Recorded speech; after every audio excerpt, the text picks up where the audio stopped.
বরকত আলীর মহৎ উদ্যোগ, এক অসহায় বিধবা পেলেন জীবিকার আলো। উত্তর দিনাজপুর জেলার করণদিঘি থানার দৌমোহনা অঞ্চলের পূর্ব ফতেপুর কান্তেরপা মোড়ে এক তরুণ যুবক বরকত আলী এক বিরল দৃষ্টান্ত স্থাপন করেছেন। তার ছোট্ট মুদিখানার দোকান আজ অসহায় মানুষের জীবনে নতুন আলোর দিশা দেখাচ্ছে। বরকত আলী তার দোকানে এক বিশেষ দানপত্র স্থাপন করেছেন, যেখানে স্থানীয় মানুষেরা তাদের সামর্থ্য অনুযায়ী অর্থ প্রদান করে থাকেন। এই অর্থ বিভিন্ন অসহায় এবং দরিদ্র মানুষের সহায়তায় ব্যয়িত হয়। সম্প্রতি এই দানপত্র থেকে সংগৃহীত অর্থ দিয়ে এক অসহায় বিধবা মহিলাকে একটি ছোট দোকান করার জন্য সাহায্য করা হয়েছে। এই উদ্যোগের পেছনে বরকতের এক আবেগময় গল্প রয়েছে। এমএফ নিউজ টিভি 24কে দেওয়া এক সাক্ষাৎকারে তিনি জানিয়েছেন, একদিন আমার দোকানে কয়েকজন বাচ্চা এসেছিল। তাদের মধ্যে একজন কিছুই কিনতে পারেনি। যখন তাকে জিজ্ঞাসা করলাম কেন, সে বলল তার কাছে টাকা নেই, সে অসহায়। সেই ঘটনাই আমাকে ভাবতে বাধ্য করলো। এরপরই আমি দানপত্র স্থাপনের সিদ্ধান্ত নিয়েছি। তার এই উদ্যোগ আজ মানুষের মনে দাগ কেটেছে।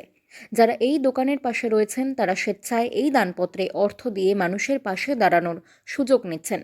বরকত আলী মনে করেন, ছোট্ট এই প্রচেষ্টা একদিন বড় পরিসরে অসহায় মানুষের জীবনে পরিবর্তন আনতে সক্ষম হবে। স্থানীয় বাসিন্দারা বরকত আলীর এই উদ্যোগের প্রশংসা করেছেন। তারা বলেছেন, বরকতের মতো মানুষের জন্যই আমাদের সমাজে মানবতা এখনও বেঁচে রয়েছে। তার এই মহৎ উদ্যোগ আমাদের গর্বিত করে।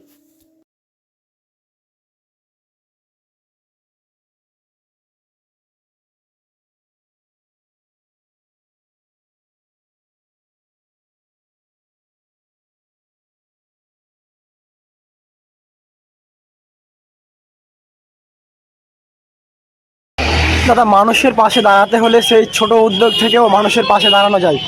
আজকে যে আপনি উদ্যোগটি নিয়েছেন, দানপত্রটি তৈরি করেছেন, কি বলবেন, এর পিছনে কি উদ্দেশ্য রয়েছে? আমার উদ্যোগ হলো, আমরাও কোনোদিন এরকম ছিলাম, তো আমি ছোটোকালে এরকম ছিলাম।